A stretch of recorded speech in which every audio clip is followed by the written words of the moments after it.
buttercup with the Oreo. You're not going to be disappointed. We are your hosts. I'm Travis Kelce. My big brother Jason Kelce out of Cleveland Heights, Ohio. Our Cincinnati Bearcats are coming to Kansas this week. They got the Jayhawks. There are moments in pop culture that feel electric, as if you're witnessing history in real time. The day Travis Kelce joined his brother Jason for a new episode of the New Heights podcast, you could sense something seismic was about to unfold. The brothers have a chemistry that always draws listeners in, but this time, there was a shift in the air, a secret, a spark in Travis's eyes that Jason picked up on before the microphones were even hot. Jason grinned across the table, teasing his younger brother about the bounce in his step, the way his smile wouldn't quit. Was it another Chiefs win? A new endorsement deal? No, this was bigger. Travis tried to play it cool, but the excitement was impossible to disguise. He let slip, almost offhand, that he had just introduced Taylor as his fiancée to a couple of teammates after the last game. The word fiancé sent the podcast into a frenzy. Jason's reaction was pure joy, a mix of disbelief and celebration, slapping the table and crowing about the proposal fans had been buzzing about for months. Travis opened up, his voice carrying that rare mix of pride and vulnerability. He described the months leading up to the proposal, the months he'd been carrying the engagement ring, tucked away like a secret weapon. He'd shown a sneaky photo to their dad, Ed, who guarded the secret with all the seriousness of an NFL coach holding a playbook before the Super Bowl. Travis had wanted to wait for their dating anniversary, to pull off something cinematic and under the stars. But both Ed and Taylor's dad, Scott Swift, had given him the same advice. Don't overthink it, just follow your heart. So that's what he did. Instead of a 5-star restaurant or a Parisian rooftop, Travis brought Taylor into their backyard. He poured some wine, set up a riot of wildflowers and petals, and dropped to one knee with his heart pounding harder than it ever had in the fourth quarter. When Taylor said yes, he admitted he cried, unapologetically, joyfully. Jason, never missing a beat, teased his brother about the tears, accusing him of doing a dramatic pause before Taylor could answer, but Travis insisted it was just a quiet, honest moment. No cameras, no spectacle. Just them. If you thought that was the peak of the episode, you'd be wrong. Because just as the conversation turned to wedding planning, guest lists ballooning thanks to Taylor's star-studded... Travis is he's just a vibe booster in everyone's life that he's in. He's like a human exclamation point. He's like when you take a picture on your phone and you put you push the enhance color button. Yeah. That's like what you do. Travis's eyes. Taylor is pregnant. Jason's face was a masterclass in shock and awe. He stared, open-mouthed, then erupted into laughter and cheers, his voice cracking as he processed the news. "You're kidding me," he repeated, shaking his head. "You're going to be a dad?" Travis grinned, his hands shaking just a bit as he nodded. "Yeah, man. We're having a baby." In that moment, the podcast became something more than sports talk or celebrity gossip. It was a window into a family, a brotherhood, a love story that had just added a new, extraordinary chapter. Jason immediately threatened to tell their mom, Donna on air, and the two brothers argued in the way only siblings can, over who would spoil the news first, who would get to be the fun uncle, and what kind of weird, wonderful traditions they'd start with the next Kelce generation. As the news settled, Travis and Jason found themselves talking about family, about growing up with siblings, the wild holidays at the Kelce house, the chaos and laughter and love that made every day an adventure. Travis admitted he'd always wanted a big family. Taylor, too. A house full of noise, music, and inside jokes. Donna's dream of grandchildren was finally coming true, and she'd already started sending baby onesies and nursery Pinterest boards.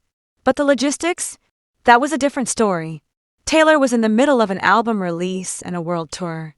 Travis was deep in the NFL season, juggling practice, games, and now, wedding and baby planning. Their lives were a whirlwind, but they were determined to carve out moments of quiet joy. Late-night talks about baby names, secret rendezvous at hidden venues in search of the perfect wedding spot, and text threads full of ultrasound photos and nursery color palettes.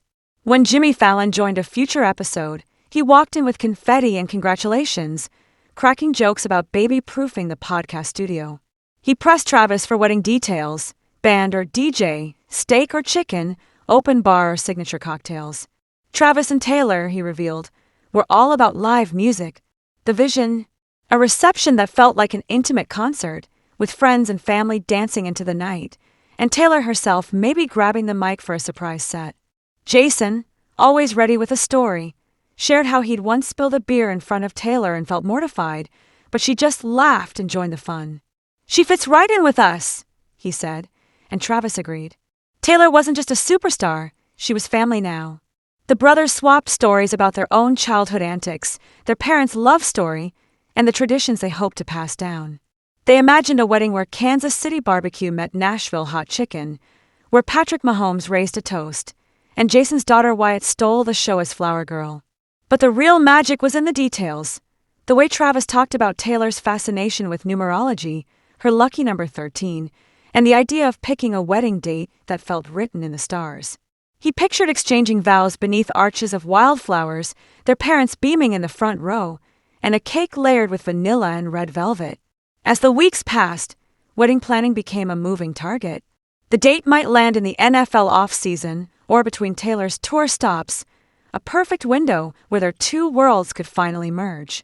Donna's grandbaby pep talks became a running joke on the show, and Jason started practicing his best man speech, promising not to cry, but no one believed him. Every episode brought new revelations. Travis revealed he'd been thinking about proposing since their very first date, and Jason teased him about the nerves he'd felt picking out the perfect ring. Taylor sent Travis mood boards from hotel rooms around the world, dreaming up ethereal setups from sunlit beaches to enchanted forests.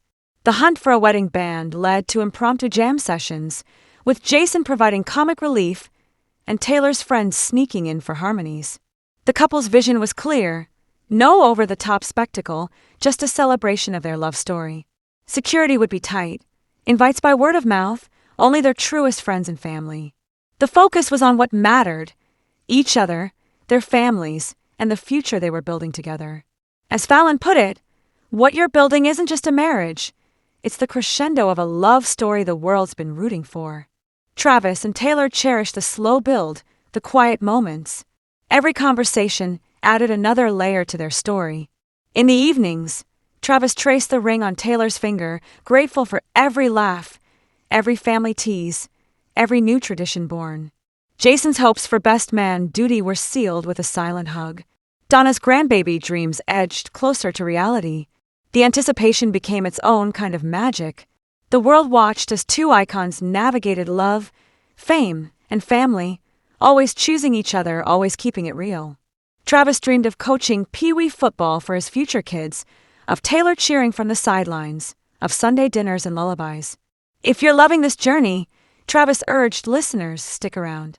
More behind-the-scenes stories were coming, more moments of joy, chaos, and love. Because what was coming wasn't just a wedding. It was the beginning of forever, the blending of two remarkable families, and the next great chapter in a story that feels as epic as any fairy tale.